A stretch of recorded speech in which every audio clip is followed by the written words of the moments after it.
សួស្តីអ្នកគ្នាដែលផ្ការីនេះផ្ទៃការ៉េមកដល់ហើយគួរតែដើរមើលផ្កាខ្លះកុំឲ្យចាំផ្កាមកមើលយើងវាងាយផ្កាណាមកមើលយើងអញ្ចឹងតើយើងទៅដើរមើលផ្កាទាំងអស់គ្នា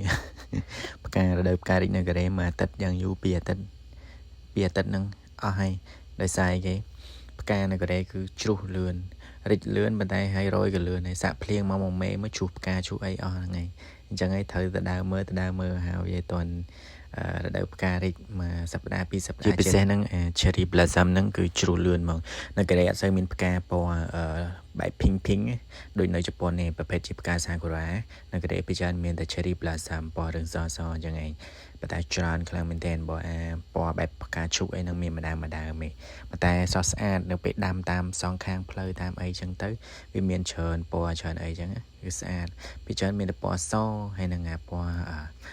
ក្រហមលឿងអីតិចតួចអីចឹងទៅគឺស្អាតខ្លាំងមែនតើតែមិននិយាយឡានបកក្រហមអីណាអរគុណច្រើនអ្នកនរគ្នាបាយបាយ